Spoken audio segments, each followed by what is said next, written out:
Hello दोस्तों, स्वागत है आपका हमारे यूट्यूब चैनल पर। दोस्तों, आज के इस टॉपिक में हम बात करते हैं नेटवर्क मॉडल। नेटवर्क मॉडल क्या होता है दोस्तों नेटवर्क मॉडल को दो भागों में विभाजित किया गया है दोस्तों, ओएसआई मॉडल और टीसीपी और आईपी मॉडल।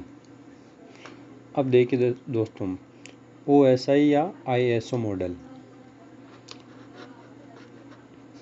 ओएसआई मॉडल का पूरा नाम ओपन सिस्टम इंटरकनेक्टेड है। इसे ISO international organisation for standard ने 1978 में विकसित किया था। इस मॉडल में 7 लेयर होती है। इस मॉडल की बात करें तो दोस्तों इसमें 7 लेयर होती है। अब वो कौन कौन सी होती है उसके बारे में आगे चर्चा करते हैं दोस्तों। ओएसआई मॉडल किसी नेटवर्क में दो यूजर्स के मध्य कम्युनिकेशन के लिए एक रेफरेंस मॉडल है। इस मॉडल की प्रत्येक लेयर दूसरे लेयर पर निर्भर करती है, लेकिन इस लेयर से दूसरे लेयर में डेटा का ट्रांसमिशन होता है।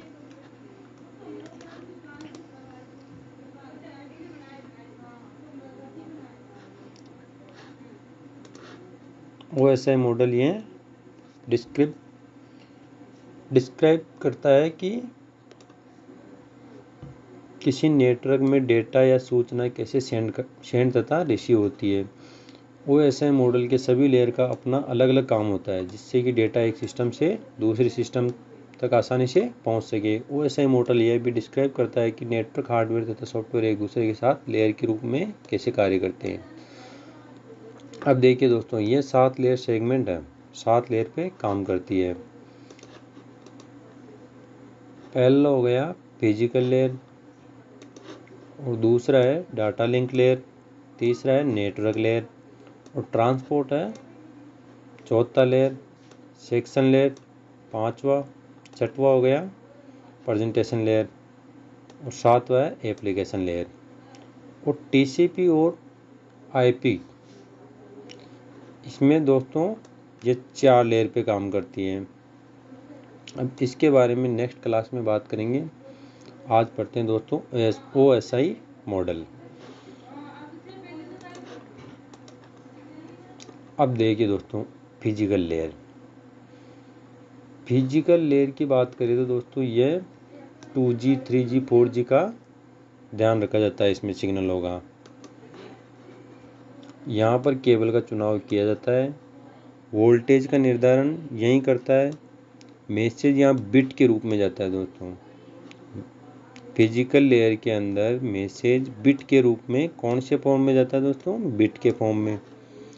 अब डिवाइस की बात करें तो दोस्तों इसके अंदर डिवाइस आता है रिपीटर, मॉडेम, वीसेट, हब। ये डिवाइस इसी लेयर पर काम करते हैं।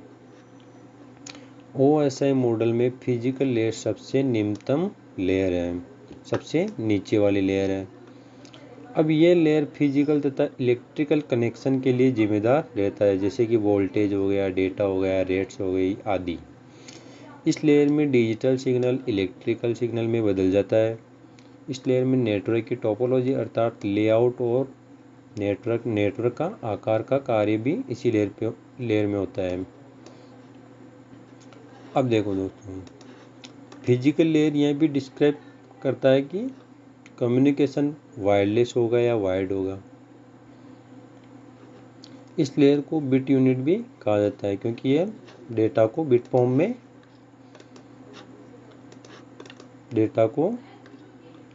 देखो दोस्तों, डेटा को बिट फॉर्म मैसेज यहाँ बिट के रूप में जाता है।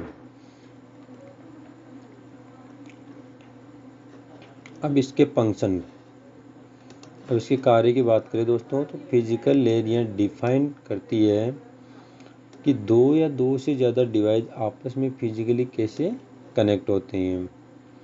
इसके द्वारा यह डिफाइन किया जाता है कि नेटवर्क में दो डिवाइस के मध्य कौन सा ट्रांसमिशन मोड होगा, सिंप्लेक्स, हाफ डुप्लेक्स और फुल डुप्लेक्स में से कौन सा होगा। अब इनके बारे में तो दोस्तों मैंने पिछली क्लास में आपको बता ही दिया, सिंप्लेक्स क्या होता है, हाफ डुप्लेक्स क्या होता है, फुल डुप्लेक्स क्या होता है। तो आप पीछे की क्लास देख के उसमें जान सकते हो दोस्तों। अब ये इंफॉर्मेशन को ट्रांसमिट करने वाले सिग्नल को निर्धारित करता है। चलिए दोस्तों, अब बात करते हैं सेकंड लेयर की। सेकंड लेयर अपनी data link layer. Data link layer OSI model में डेटा लिंक लेयर नीचे से दूसरे नंबर की लेयर है। नीचे से कौन से नंबर की दोस्तों? नीचे से ये अपने दूसरे नंबर की लेयर है। इस लेयर की दो सब लेयर होती है। दो सब लेयर कौन कौन सी होती है? मैक और LLC। मैक का मतलब हो गया मीडिया एक्सेस कंट्रोल, और तथा LLC का मतलब हो गया लॉजिक लिंक कंट्रोल। इस लेयर में नेटवर्क लेयर द्वारा भेजे गए डेटा के पैकेज को डी कोड तथा एन कोड किया जाता है, तथा यह लेयर भी इंश्योर करता है कि डेटा के यह पैकेज त्रुटि रहित हो। इस लेयर को फ्रेम यूनिट भी कहा जाता है। इस लेयर में डेटा ट्रांसमिशन के लिए दो प्रोटोकॉल का प्रयोग होते हैं। अब वो प्रोटोकॉल कौन कौन से हैं दोस्तों? वो प्रोटोकॉल होते हैं अपने high level data link control HDLC और PPP point two point protocol. ये दोनों प्रोटोकॉल होते हैं दोस्तों। अब बात करते हैं इसके कार्य की। यह लेयर फिजिकली रो बिट स्ट्रीम को पैकेट में ट्रांसलेट करती है। इन पैकेट्स को हम फ्रेम कहते हैं, और यह लेयर इन फ्रेम में हेडर और ट्रेलर को ऐड करती है। इसका मुख्य कार्य फ्लो कंट्रोल करना है। इसमें रिसीवर और सेंडर दोनों तरफ से एक नियर डेटा रेट को मेंटेन किया जाता है, जिससे कि कोई भी डेटा करप्ट ना हो। यह एरर को भी कंट्रोल करता है। इसमें ट्रेलर के साथ CRC को ऐड किया जाता है, जिससे डेटा में कोई एरर ना आए। जब दो या दो से अधिक डिवाइस एक कम्युनिकेशन चैनल से जुड़ी रहती हैं, तब यह लेयर यह निर्धारित करती है कि किस डिवाइस को एक्सेस दिया जाए। तो ये तो हो गई दोस्तों डाटा लिंक लेयर की बात। अब बात करते हैं नेटवर्क लेयर की। नेटवर्क लेयर अपना तीसरा प्रकार है। नेटवर्क लेयर OSI मॉडल का तीसरा लेयर है। इस लेयर में स्विचिंग तथा राउटिंग तकनीक का प्रयोग किया जाता है। इसका कार्य लॉजिकल एड्रेस अर्थात IP एड्रेस भी उपलब्ध कराना होता है। नेटवर्क लेयर में जो डेटा होता है वह पैकेज मतलब डेटा के समूह के रूप में होता है, और इन पैकेटों को सोर्स से डेस्टिनेशन तक पहुंचाने का काम नेटवर्क लेयर का होता है। इस लेयर को पैकेज यूनिट भी कहा जाता है। अब इसके कार्य की बात करें तो दोस्तों, नेटवर्क लेयर की मुख्य जिम्मेदारी इंटरनेटवर्किंग की होती है। यह अलग अलग डिवाइस में लॉजिकल कनेक्शन उपलब्ध करवाती है। यह फ्रेम के हेडर में सोर्स और डेस्टिनेशन एड्रेस को ऐड करती है। एड्रेस का इस्तेमाल इंटरनेट में डिवाइस को आइडेंटिफाई करने के लिए किया जाता है। इस लेयर का काम राउटिंग का भी है। यह सबसे अच्छे पथ का मतलब हो गया रास्ते को निर्धारित करती है, सबसे अच्छे रास्ते को निर्धारित करती है। तो ये तो हो गई दोस्तों बात अपने नेटवर्क लेयर की।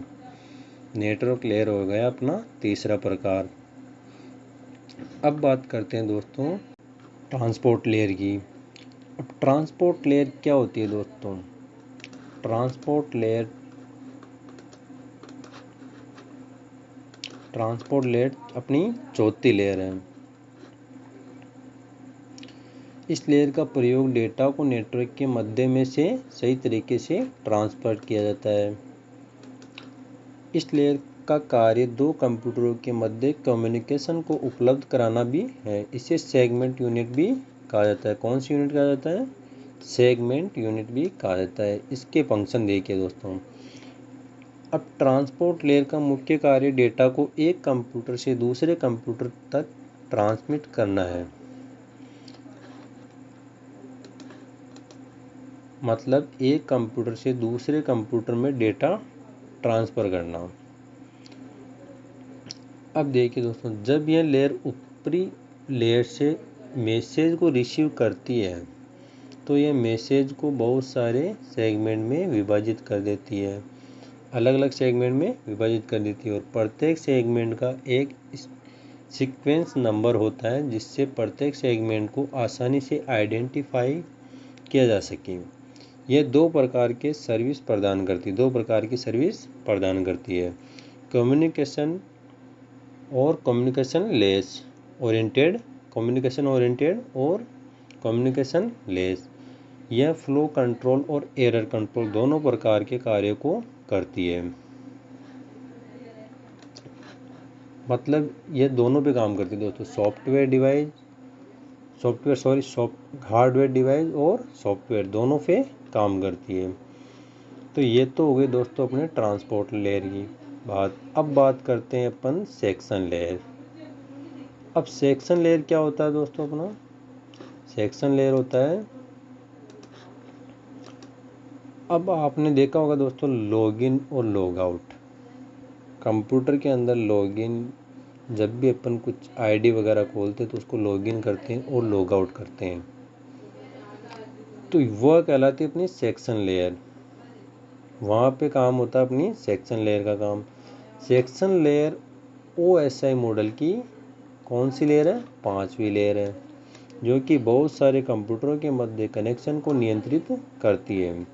सेक्शन लेयर दो डिवाइसों के मध्य कम्युनिकेशन के लिए सेक्शन उपलब्ध कराता है। अर्थात जब भी कोई यूज़र कोई भी वेबसाइट खोलता है तो यूज़र के कंप्यूटर सिस्टम तथा वेबसाइट के सर्वर के मध्य तक सेक्शन का निर्माण होता है। आसान शब्दों में कहे तो सेक्शन लेयर का मुख्य कार्य यह देखने को है कि किस प्रकार कनेक्शन को मेंटेन तथा टर्मिनेट किया जाता है। अब देखिए इसके कार्य देखिए दोस्तों। सेक्शन लेयर जो वह डायलॉग कंट्रोलर की भांति कार्य करती है। यह दो प्रोसेस के मध्य डायलॉग को क्रिएट करती है। जब भी ट्रांसमिशन में कोई एरर आ जाती है तो ट्रांसमिशन को दोबारा किया जाता है। अब बात करते हैं अपनी छठे लेयर की, प्रेजेंटेशन लेयर। प्रेजेंटेशन लेयर के अंदर देखिए दोस्तों, प्रेजेंटेशन लेयर OSI मॉडल का छठवां लेयर है।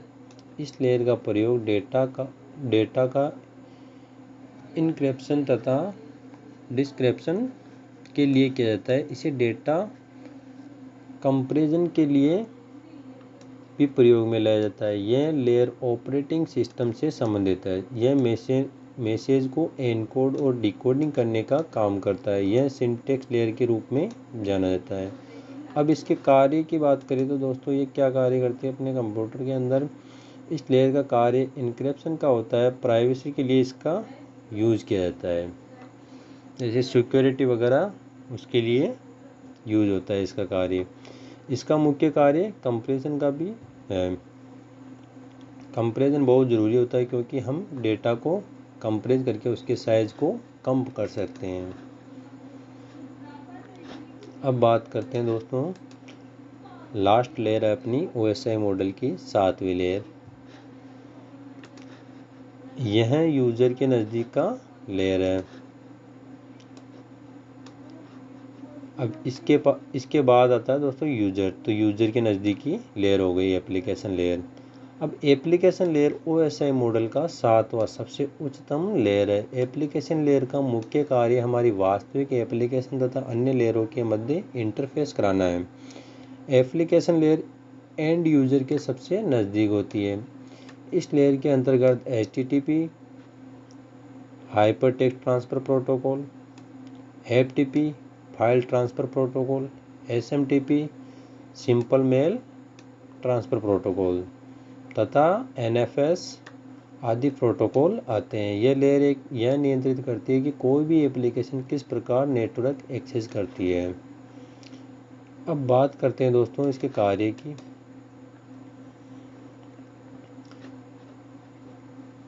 एप्लीकेशन लेयर के